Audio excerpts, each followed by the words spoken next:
Hello, I'm Tom Wilkinson and welcome to the Thinking in English podcast, a podcast for intermediate to advanced level English learners.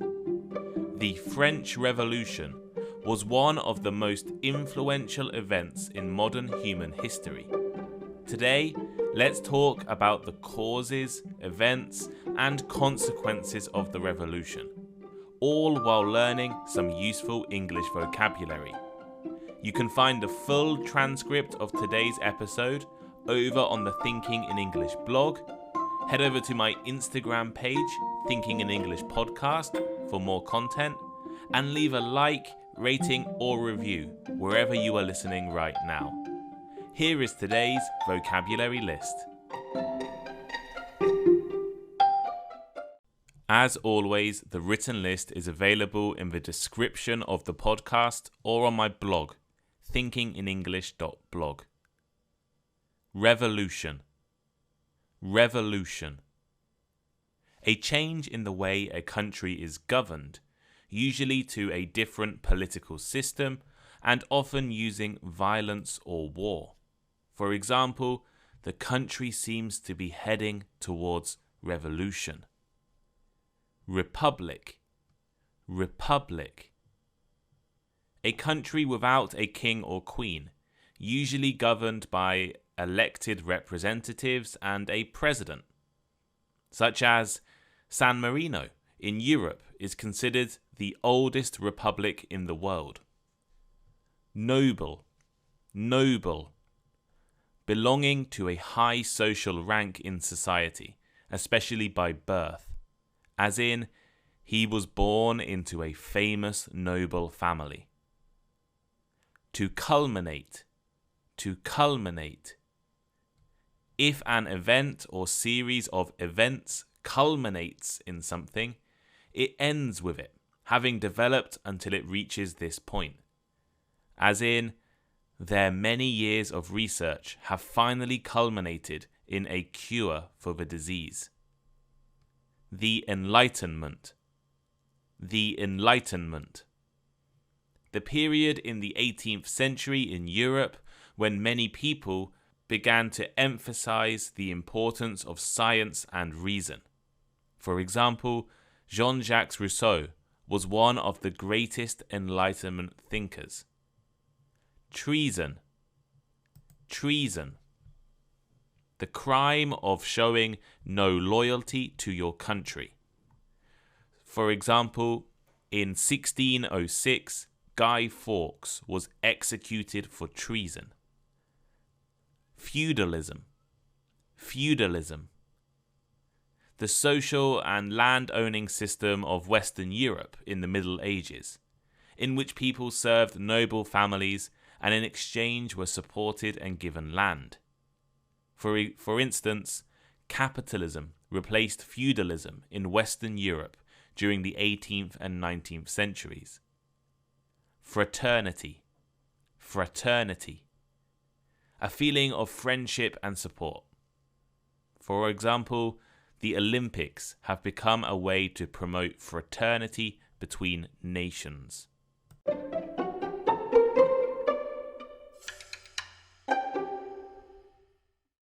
I often think back to when I was an 18-year-old undergraduate student, taking history and politics classes at the University of Nottingham. Higher education introduced me to a whole new world of topics. I studied nuclear weapons in my international security class, the Norman kings of England in my medieval history classes, and the ideas of Foucault, Marx, and Hannah Arendt in political philosophy lectures. Throughout the years I have studied history and politics, it has become clear that a few special events in history have had incredible, widespread, and transformative effects. For example, Constantine the Great's conversion to Christianity, the first Roman emperor to do so. The invention of the printing press, which allowed books to be printed relatively quickly. The Russian Revolution of 1917. Events like this influenced and changed the course of history. They changed the way people live act, and think. The French Revolution was arguably the most important event in modern history. In fact, at my university, modern history was considered to start at the French Revolution. It is hard to express the true importance of the French Revolution. Within France, it transformed the country into a republic and introduced new rights. And around the world, the French Revolution triggered the beginnings of liberal democracy, reduced the importance of religion, developed ideas of nationalism, inspired revolutions, and much more. Today, I want to talk about this significant event. Let's discuss the causes of the French Revolution, the main events of the revolution, and some of the major consequences around the world. As with most European countries in the 18th century, France was a monarchy controlled by a king, Louis XVI. King Louis XVI became King of France in 1774, at the age of 20, and was part of the Bourbon dynasty of rulers, which spread from France to Spain, Naples, Sicily, and Luxembourg. While Louis was said to be a bright but shy child, he was immature and unprepared for the throne. In fact, his advisors and tutors taught him that being austere was a great character for a king.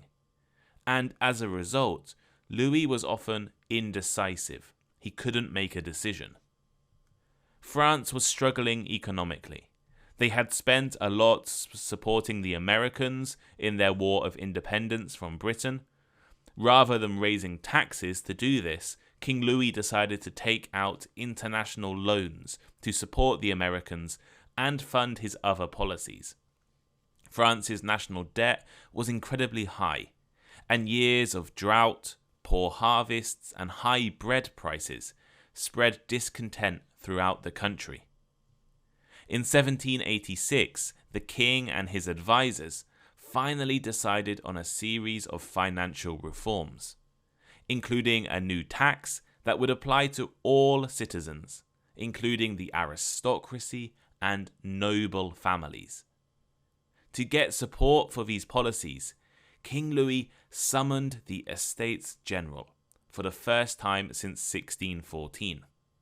The Estates General was an assembly, a meeting, representing the three estates of France: the clergy, so the religious leaders, the nobility, and the middle classes.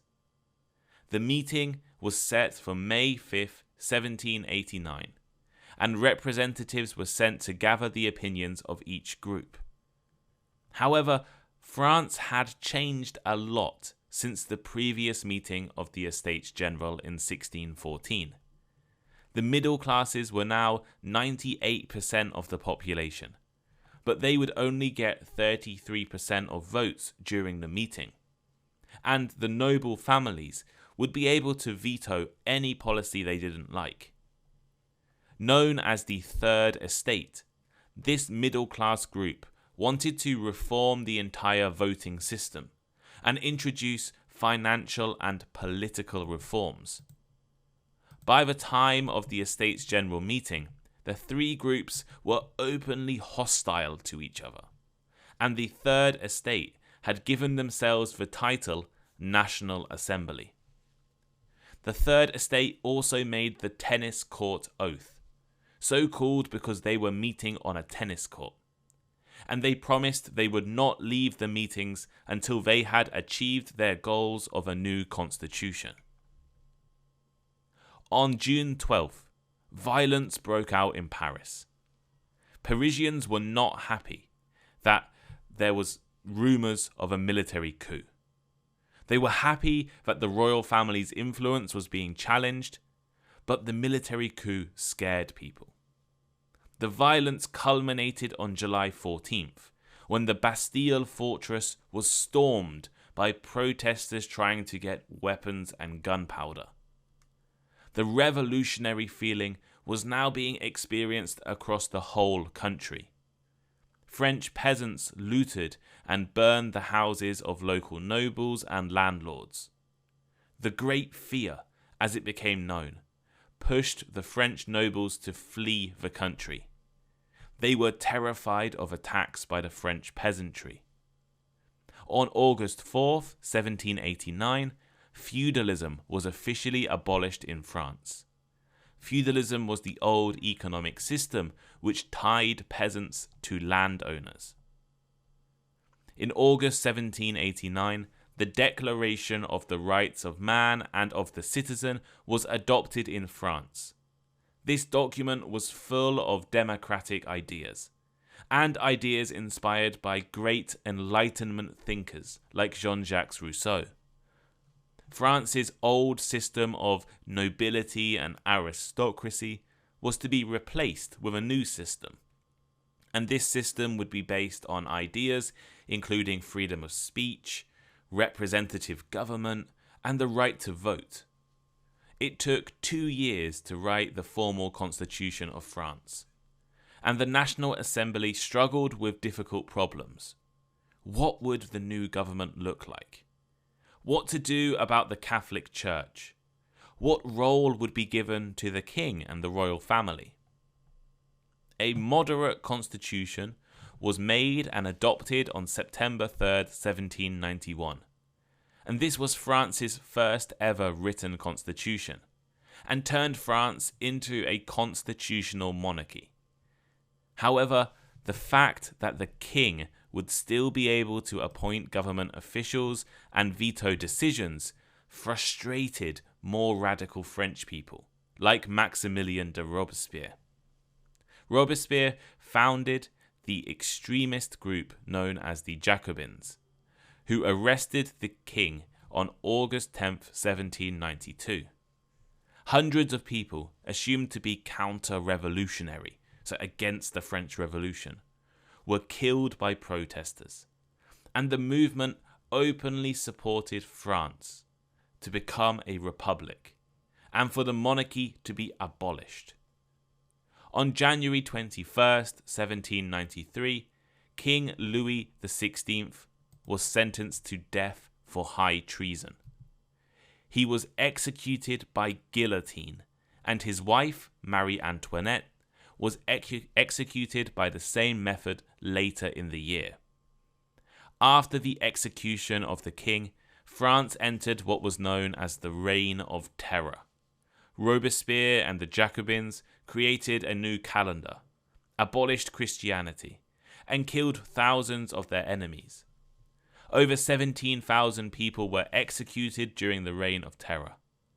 Robespierre himself was executed in 1794, and a more moderate group came to lead France.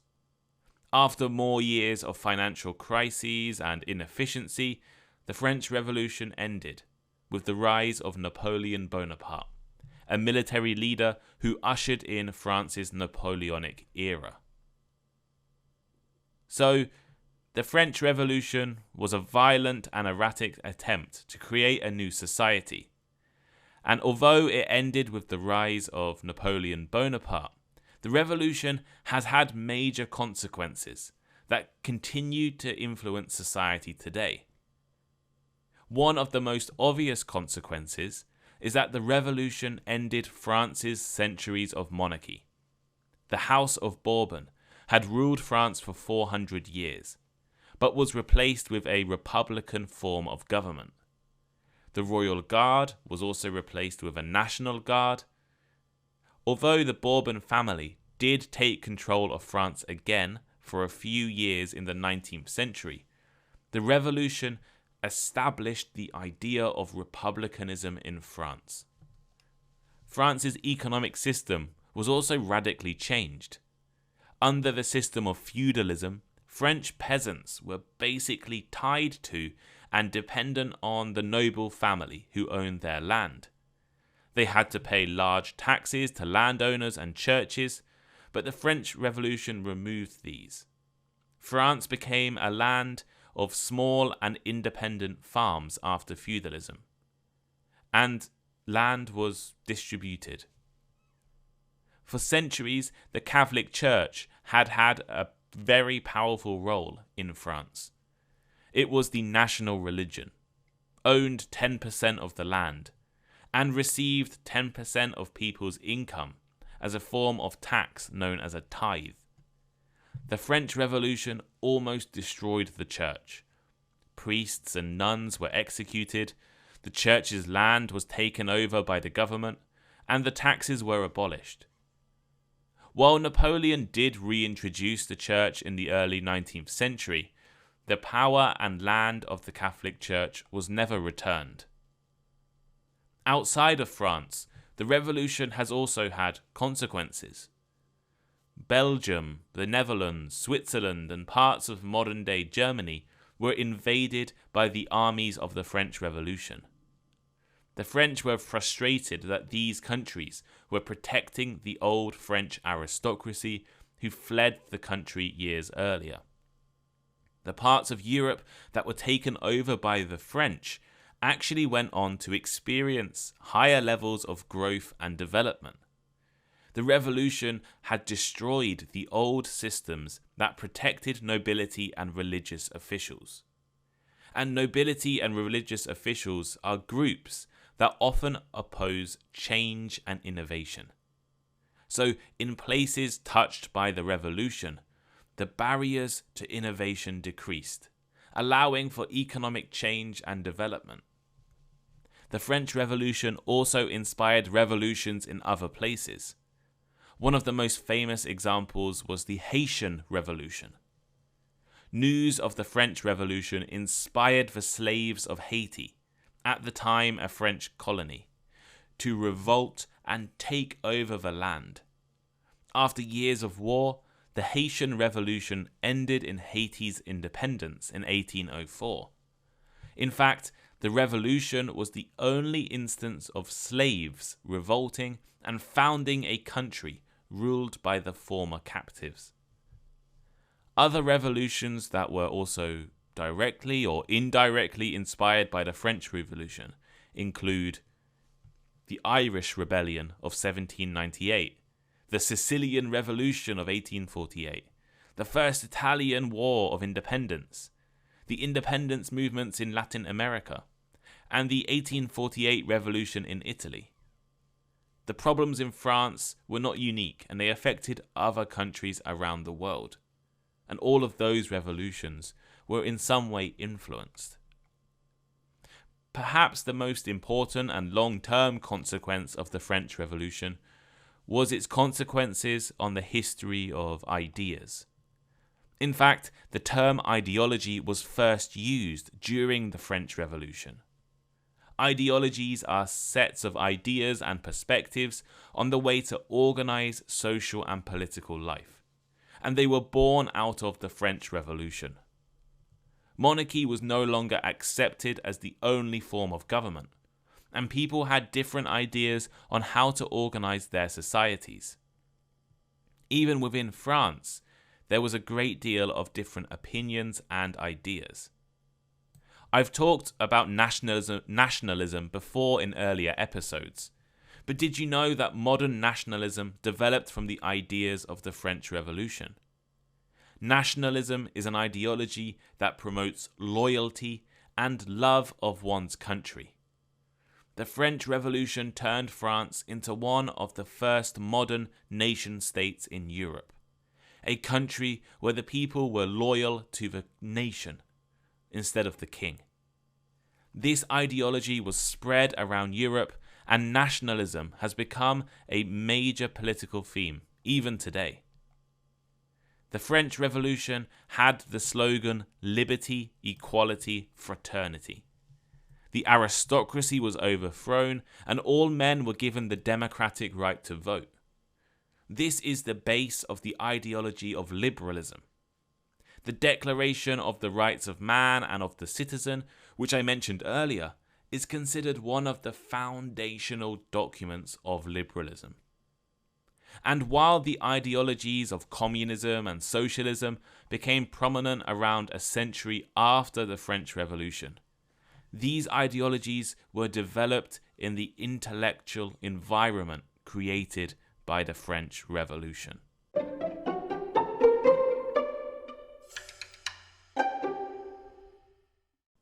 So here is today's final thought.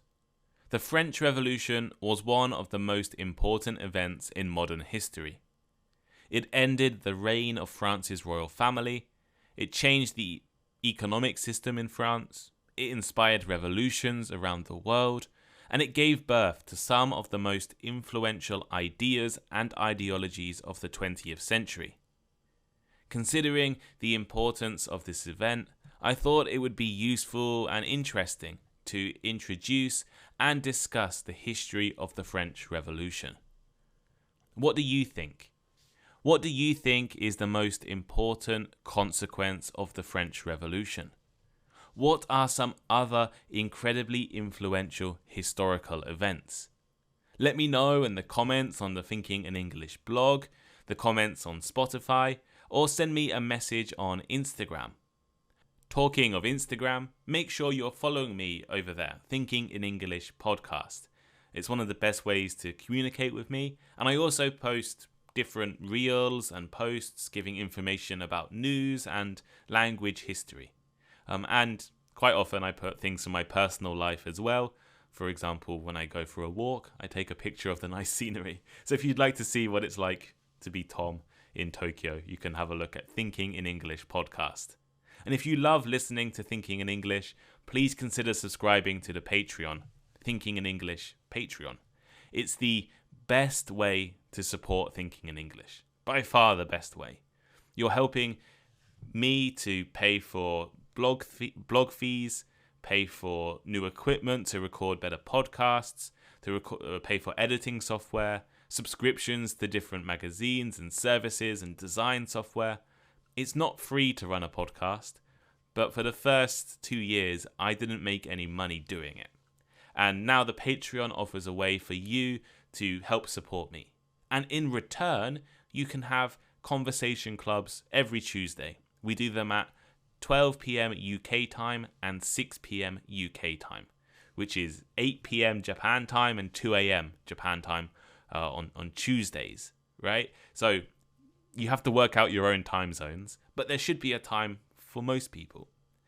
You also can have bonus podcast episodes. If you sign up today, there are 10 bonus podcast episodes for you to listen to right now.